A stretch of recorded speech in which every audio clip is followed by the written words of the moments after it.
Hey, remember that time during the reception at Amanda's wedding where that one guy just randomly started singing "Wake Me Up Before You Go Go"? You and I remember making very differently. Yo, magic.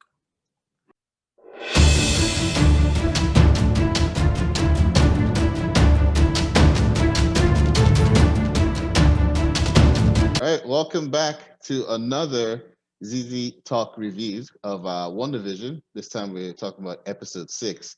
It's going to be a later drop today, and you know, it was a good one. This is essentially like the end of Act 2 of our 3-act season, if you will. I feel like we again got more answers, but then there was a real turning point in this episode. So Yeah. before we go into it, hey, there's going to be spoilers the rest of the way. Zeus, you want to add anything before we go into that recap? Before the recap? No, just it was a good ass episode. It really, and like you're right.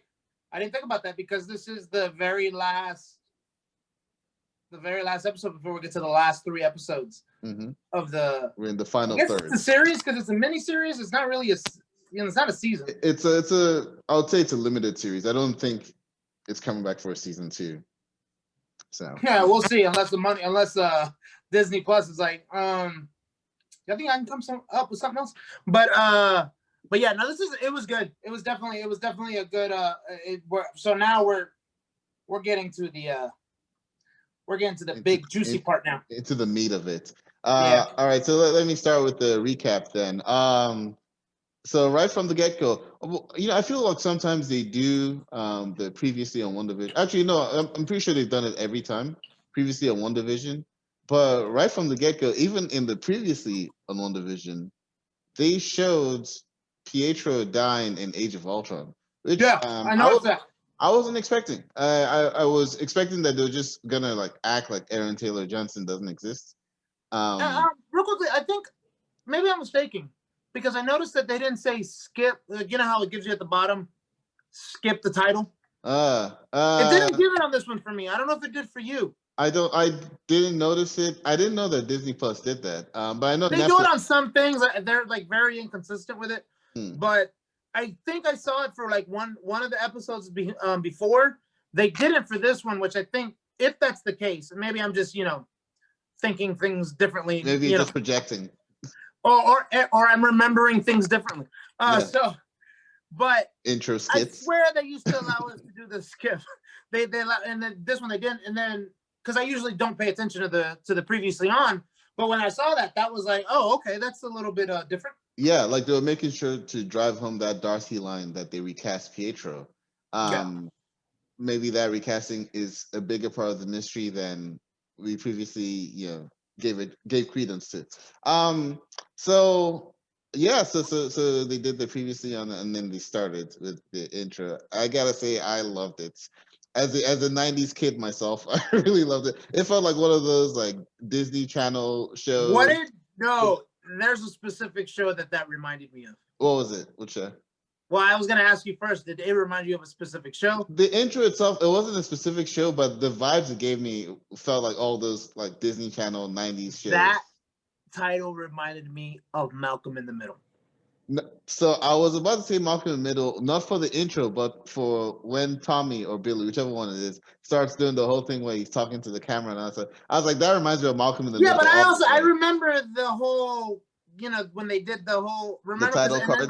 Because I remember specifically in the opening credits, the mom is like yelling, trying to pull something away from it, and that's what Wanda did, but with Wanda was doing. Yeah. So I swear it's the next, because you also got to remember a lot of these guys who are writing these shows are probably a little bit above, or around the same age group as us. So Malcolm in the Middle was kind of like one of those cult kind of things. It's probably in their age range. Yeah. I was definitely thinking Malcolm in the Middle when one of the twins was doing the narration. Yeah. But the intro, I was like, I was getting Disney Channel vibes. But yes, probably Malcolm in the Middle was the inspiration for that. I don't know. I just really loved it. I was surprised to see what's her name, Agnes, in the credits as part of the credits, right? Because usually they'll do Wanda Vision, and then more recently the twins. But now Agnes is actually one of the names they put there, and also and it's crazily ironic considering she didn't really do much this episode. Right, exactly.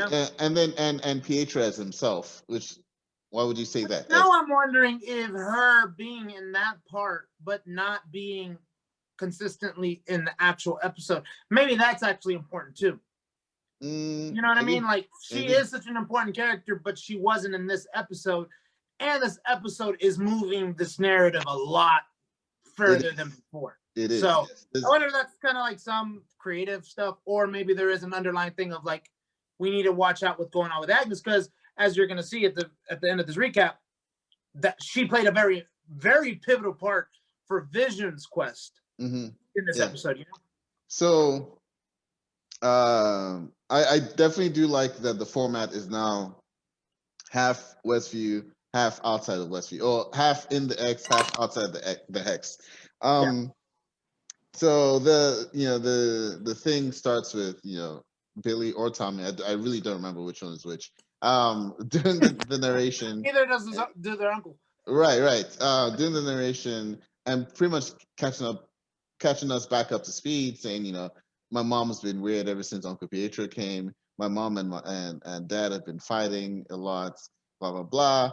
And then there's the whole line. The reason why we did the skit in the beginning is that Pietro is saying something about Halloween when they were kids, and Wanda is like, "Yeah, I don't remember it quite like that." Kind of how Black Widow and Hawkeye would say, "You and I remember Budapest very differently." So that's why we did that. I also think there's another part to that, is that this isn't the same Quicksilver that she grew up with. Yes. We'll get to that. So that's what I'm trying to get. I think that's the main part, because then I agree with you there. The fish. Yeah, I agree with you there. I don't think it's quite the same Quicksilver. I don't think it's just a case of recasting. Like, I don't think it's the same Quicksilver. So anyway, Vision comes down in his Halloween costume. I love Paul Bettany in this. He sold me, like, with the 6 episodes.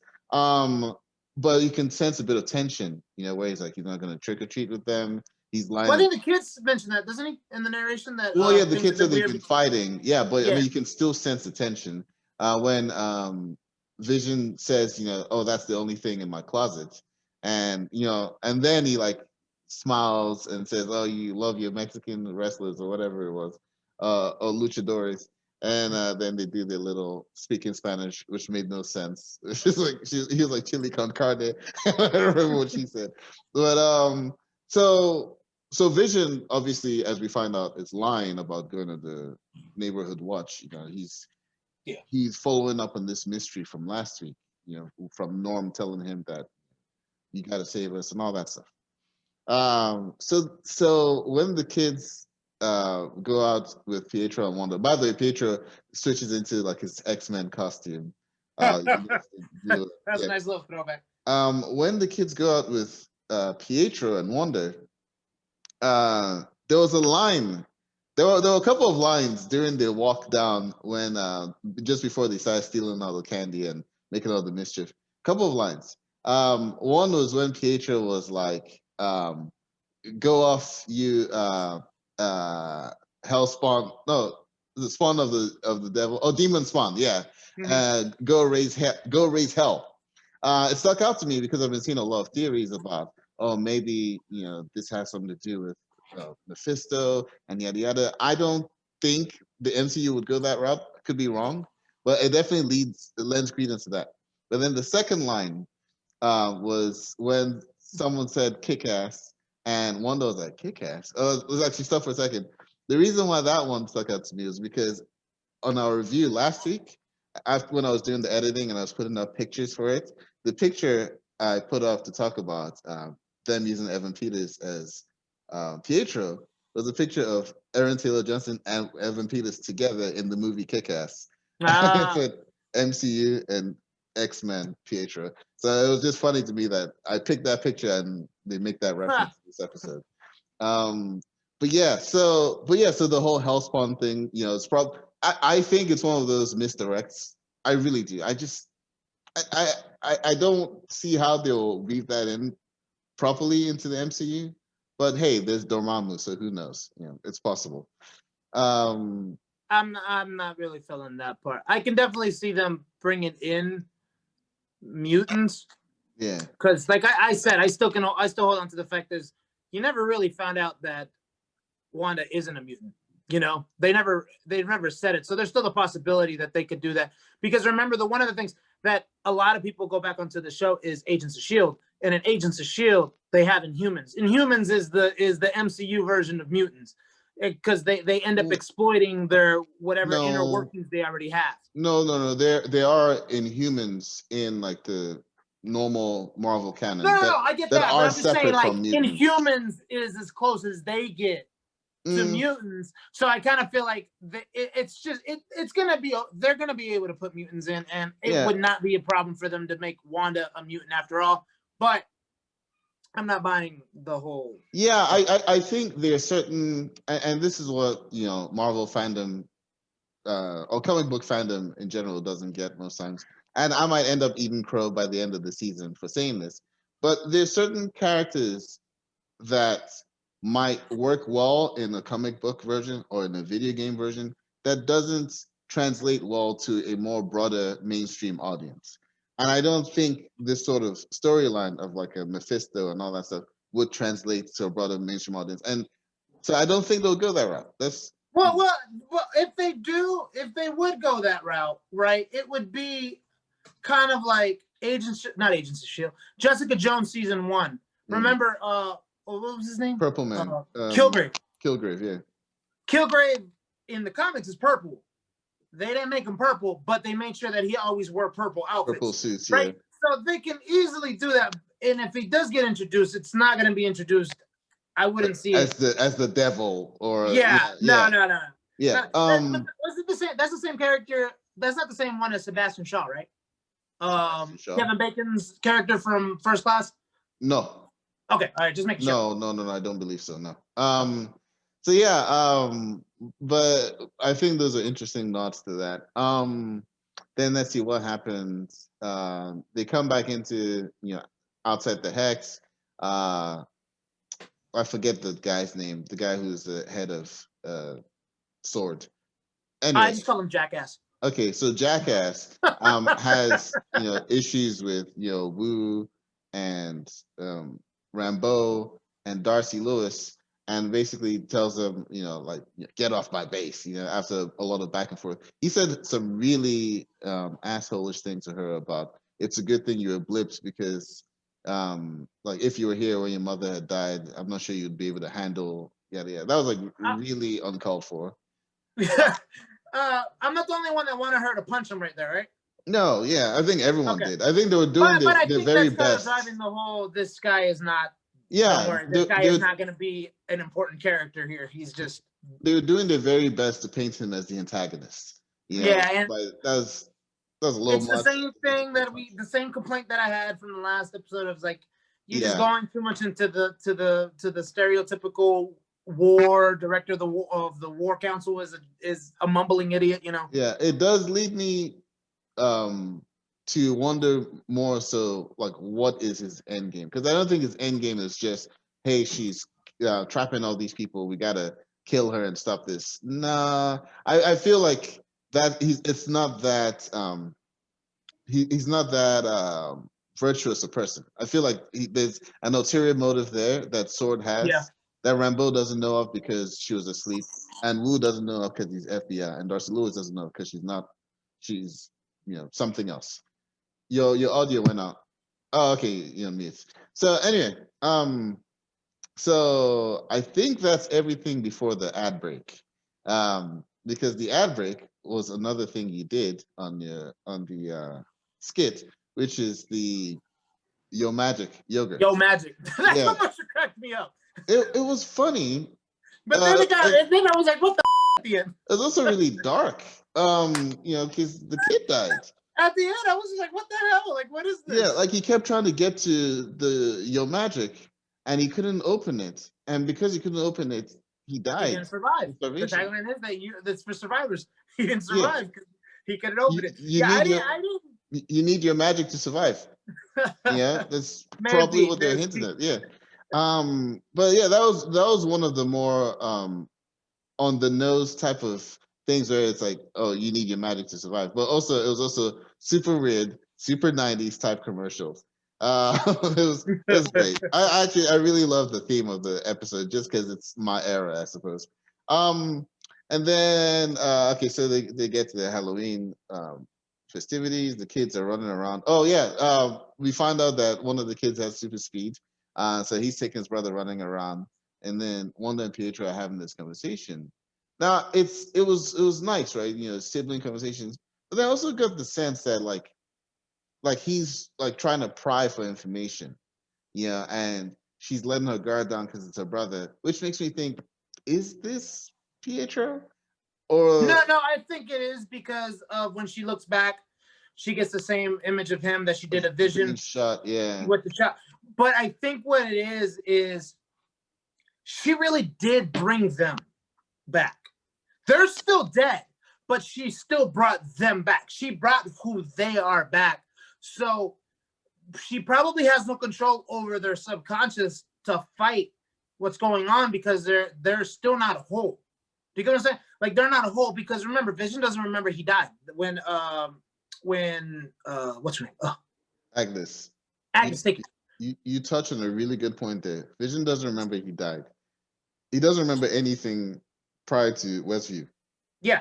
Pietro Um, doesn't remember he died because he said the Pietro last thing I does. remember was me getting shot, and now all of a sudden here. Yes, so Pietro remembers everything before Westview, Yeah. whereas Vision doesn't remember anything until Westview, which makes me think they aren't quite the same. I have a feeling Wanda brought in Vision. I don't think Wanda had anything to do with Pietro being in here. Yeah, they. The only thing I would say with that is I still think she does, but the thing is, she doesn't have as much control over. She has a lot of control, as we know at the end of this episode. She has a lot of control, but I don't think she has complete control of her powers because I think remember he came in as a distraction. Mm-hmm. Yeah, That was when they were distracting fighting. from. Yeah, Yes, yeah. so and he even said it. I'm you. You're the one that called me. Mm. Remember, he said you're the one that called me. But I mean, it could be lying. It's possible. I don't think he. I really don't. I'm of the opinion that Pietro was brought back by Wanda. Wanda subconsciously brought him back, and at the end of the day, since they were actual sentient beings when they died, when she brought them back, she brought them back completely as who they were, except with obviously certain parts missing. Mm. And that's what they're trying to get back because at the end of the day, they're. I'm like, I'm not dead now. I'm sentient.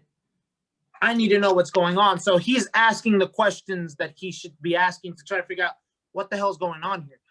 But He's not as much as under control of her as the other people are because if you notice, he's not scared of her the way others are. by the way, I noticed that we're wearing red and blue like Tommy and Billy.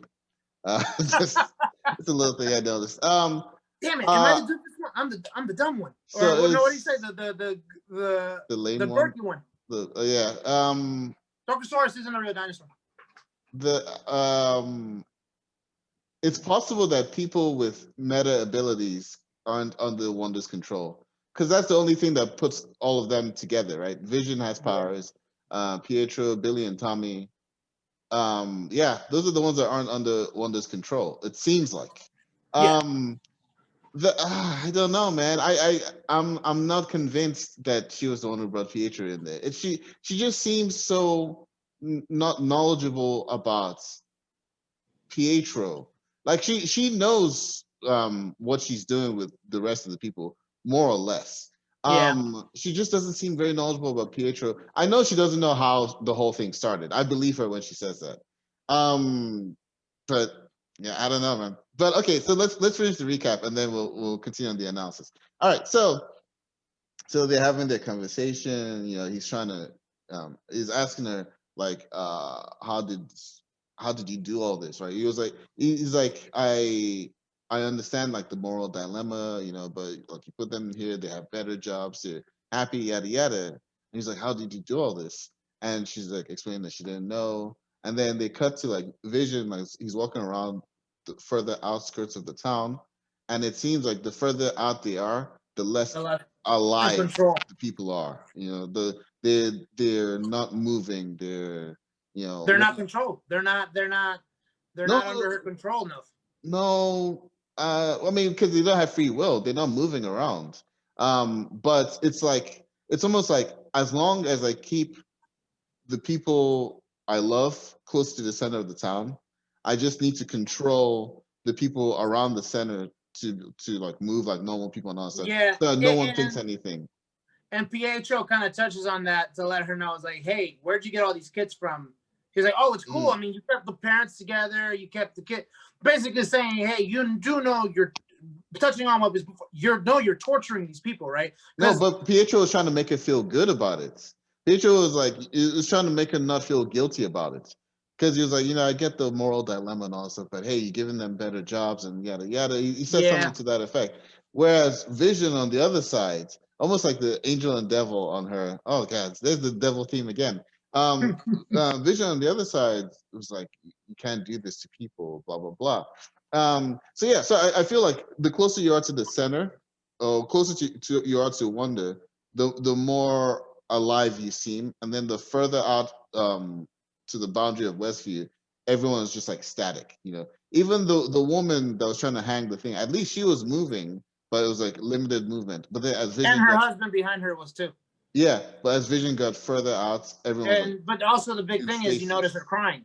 Yes, yeah, exactly. She was that one too. And then Vision got out to the outskirts, and it was like stasis. Can you see me?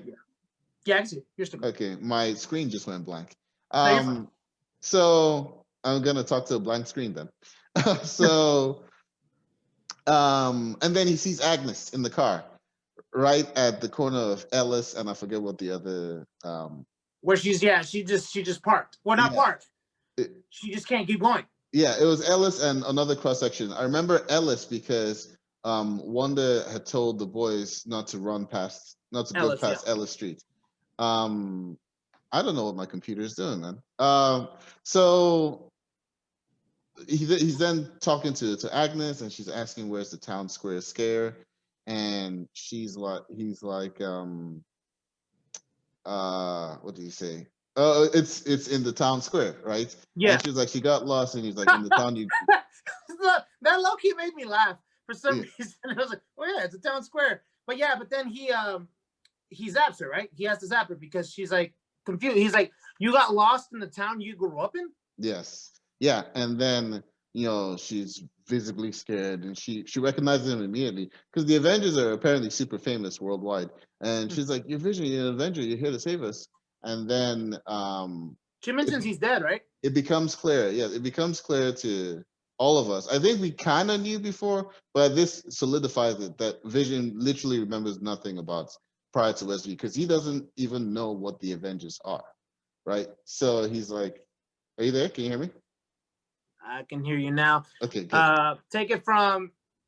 Are you gonna be able to edit? Yeah, I'm probably gonna clip things out. We'll see. All right. It becomes clear.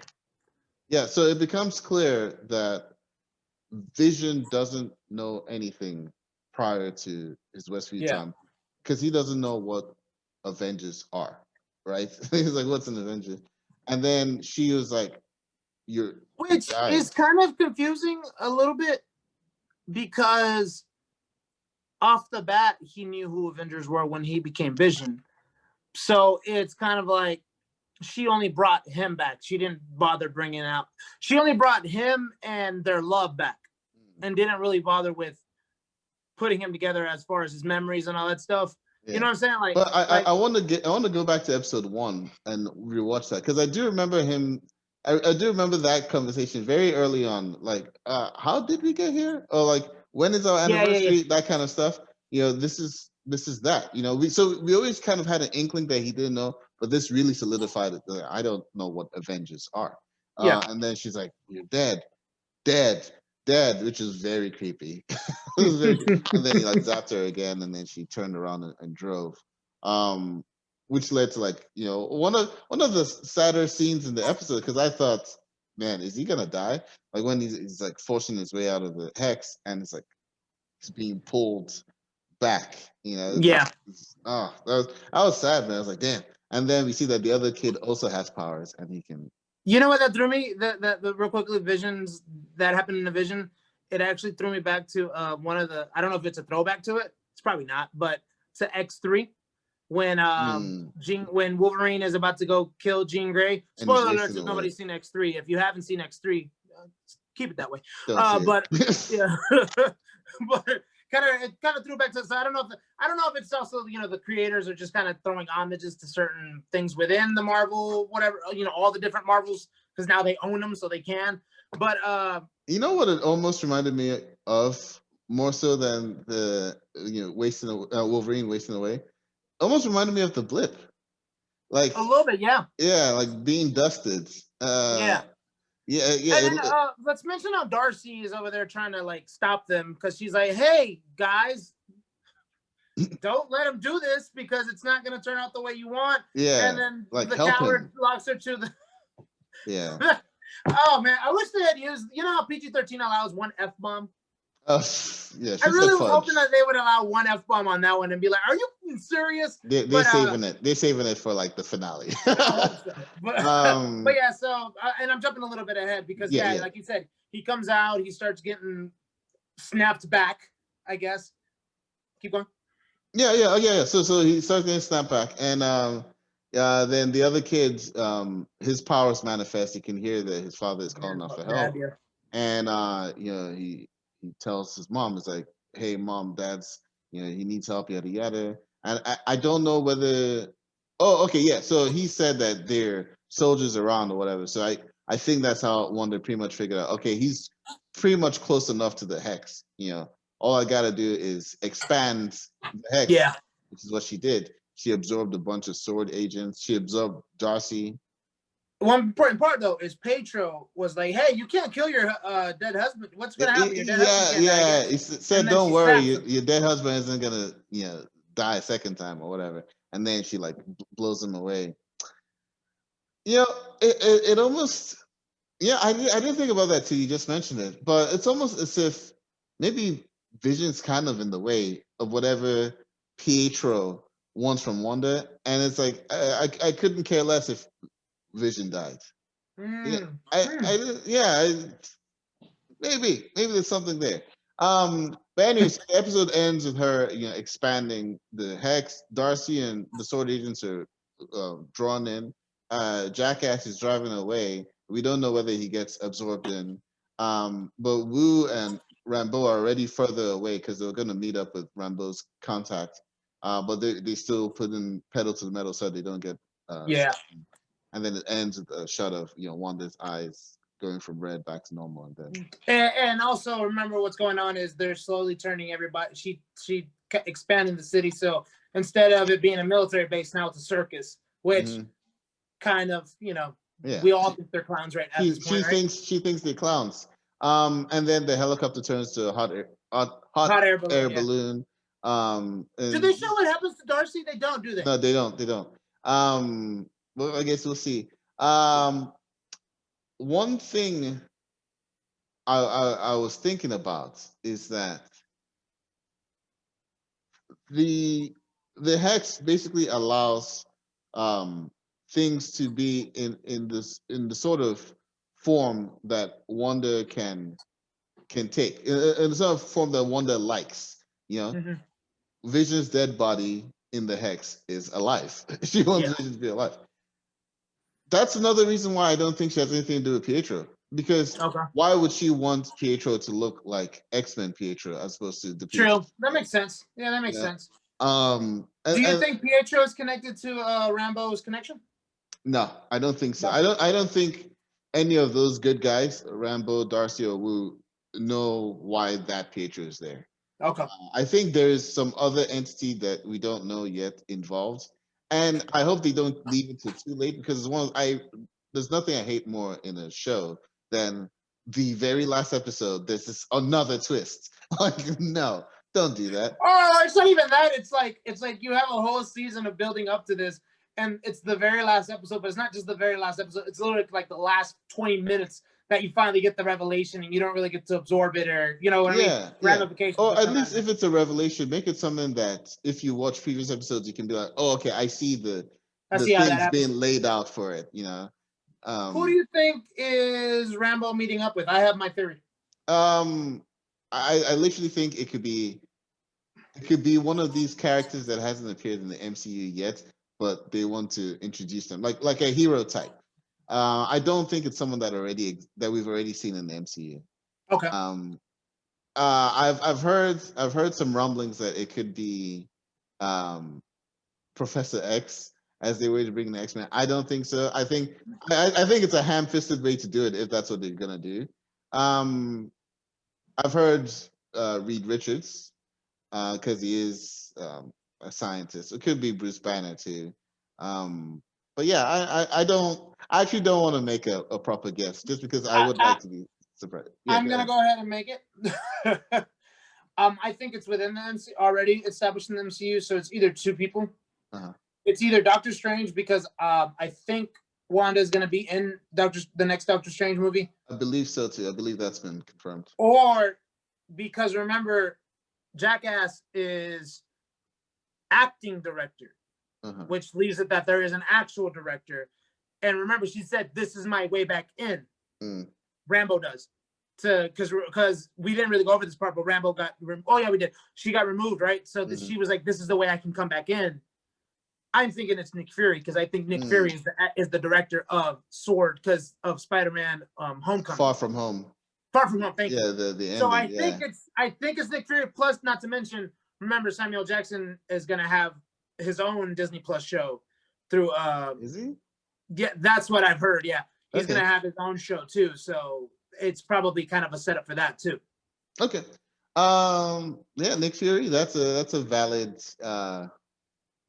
That's a valid guess.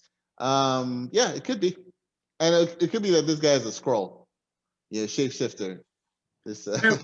I want to touch on Agnes real quick. I think you and I, and pretty much a lot of people, have been feeling like. Well, actually, I don't want to speak for you. You can tell me if I'm right or wrong of this. I've been feeling like Agnes is a villainous character, or has like nefarious motives or whatever. This whole thing, when Vision, when he released her mind or whatever, unburdened her from Wanda's influence, as he said with Norm the previous episode. That made me think very differently about Agnes. Now, she could definitely be acting, but it made me think, if she really is nefarious, why go through all that to make sure that Vision knows that Wanda is behind stuff that's going on? So it changed my whole perception of Agnes as the bad person. Like, I'm not so sure anymore, because prior to this, she always seemed so much more in control of things, but not now. Yeah. So what do you think about Agnes? So please don't pull your male patriarchy and speak for me. I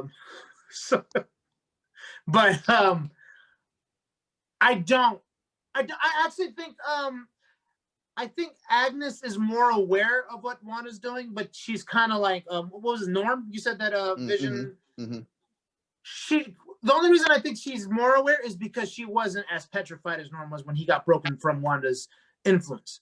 Remember, he was crying. He was like, "I'm in pain." Whereas Agnes seems more aware of it. Yeah, I was gonna say Norm. The difference with Norm is that I think he was like scared because he said that his dad was undergoing cancer treatment. They're probably looking for me, yada yada. I think it was a circumstance thing for him. Yeah, that makes sense. But I also think it's because Agnes is the closest one to Wanda, because she plays the best friend. She's even in the credits. So like we mentioned earlier. So I feel like I don't think there's anything actually. I don't think she's a bad character. I really don't. I think she is just kind of a character that's caught up in the middle of this. She can play an important role, but she's not intended to be like the villain. the villain or you know, part of the villainous crew. You know, so I don't think so. I don't think, but she's definitely more aware than other people are because she's always there. Okay. Yeah, I think I was going along the lines of she might be some sort of villainous character, but yeah, after this one, I think I'm with you. I think she's a significant character, but not probably not the baddie. And she still doesn't have her license on there, you know, even though they didn't go back to the board, but she doesn't have it on there. So there's that too. Okay, cool. So we've gone through the whole episode. I don't think we missed anything. We've got your magic thing. We've got those the little lines about. I'm very proud of that skit, by the way. Kick-Ass. I think I know I'm looking off to the side. I don't actually have anything near me. It's just an envelope. I'm just collecting my thoughts. All right. So since we've gone over the recap, what's okay? Final thoughts, and then give us a score on the episode. Final thoughts. Great episode. I still like the one from last week a little bit better, but it's a great episode. I think they hit their stride in this episode. And actually, I wonder if the reason this was Halloween was because originally back before COVID hit, this was supposed to be that episode that they released around Halloween. I wonder if that's what happened. Because remember, they had to adjust their schedule based off of COVID. TV shows do that a lot. If they release an episode like around Halloween time, they'll make it a Halloween episode. So yeah. I wouldn't be surprised if they meant to do it that way. Yeah. But either way, but yeah. So I'm gonna go with a score. I gotta remember what the hell. I should keep track of the score. I think I gave the last episode like an 8.5, if I'm not mistaken. Probably. I'm gonna give probably either way. If I gave the last one an 8.5, I'm gonna give this one an 8. Hey, at the end of the season, we're gonna do like a season review of it. At that point, you can review all the scores you've given. You can adjust. You can say what's your best, what's your worst. You know, with the benefit of hindsight. So our ratings are in flux. There you go. Ratings in flux. So you said you gave it what score? I'm gonna give it an 8 if I give the last one an 8.5. Okay, an 8. Because this one is really damn good. I agree. I think episode 5 is still the best of the season. I think that was like the first one that was like a real like whack in the head. The reveal of Pietro at the end, Wanda's world starting to fall apart. One thing I didn't touch on before is that I think as the world expands, I think her grip on it is lessening. You know, because she has to exert more power for more people. And I think the people who are close to the center are more aware of things that are going on. Like Herb asking, do you need me to change anything? Or do you need, So, whereas before when it was fewer people, there was no break in like what's going on. Like everything was like clockwork. But now as it's expanding, it's like it's a little less sturdy. Do you think that's going to lead to her being able to not be defeated, but for them to be able to penetrate her powers a little more? Because she's going to be exerting too much power, so she might get exhausted. I think that's probably part of it. Yeah, she's. By the way, Jackass is Tyler Hayward. Hayward. Yeah, yes. Hayward. That's Jackass. I like Jackass better. Yeah. Okay. So, I thought 5 was better, but that doesn't mean 6 wasn't good because I really like this episode too. More and more of these episodes are like making me be like, oh man, I gotta see what happens next. Yeah. I will give this. I think I gave the last one an 8.5, if not like a 9. I'd give this an 8 as well. I think it's really good. I think there were so many themes also with the fact that they made it a Halloween episode. So many things we saw. Even Agnes with the witch costume. Is there something there? It's like and the laugh. Remember that she laughed a little bit and she laughs like a witch. A witch. She had a witch cackle. So I'm like, okay. And then I feel like when we go back and watch this at the end of the season, we're gonna is Frankenstein. Frankenstein. Remember, he was. They showed her husband or a zombie. They showed her husband. Yeah, remember he's the one that told Wanda that Vision wasn't No, Herb is not her husband. Her husband is Frank. Remember she's always, not Frank, sorry, Ralph. Remember she's always talking about Ralph? Like, oh, Ralph doesn't Ralph does this or Ralph blah blah blah. Black guy? No, Ralph, that's the thing. She always talks about Ralph, but they never show Ralph. Oh, I think she's knocking boots with what's his name? With her? Okay. So anyway, yeah, no, they've never shown her husband. Well, either way, he was a Frankenstein or a zombie. He's a zombie right now, right? Because he has to. Yeah, exactly. He's under control. Yeah. So good episode. I give it an 8. You give it an 8. Yes. So guys, come back for the next review, and I'm gonna put up that picture, that kick-ass picture from last week's review, so you guys can see what I'm talking about. But basically, I called it. So, yeah. And if there's nothing else, anything else? This episode, y'all can tell this episode is good because me and Zino just went deep into it. That's good. I think that's a good review whenever you have probably a 30, I think it's like about 30-minute discussion that we just had. Yeah. Just because these episodes are getting so good. And I'll tell you one thing that Wanda getting really good is making me antsy for is for next month when Falcon and the Winter Soldier, which we're going to be doing those too. We'll have reviews of those every Friday. Why the hell not? Yes. All right, guys. It's a wrap.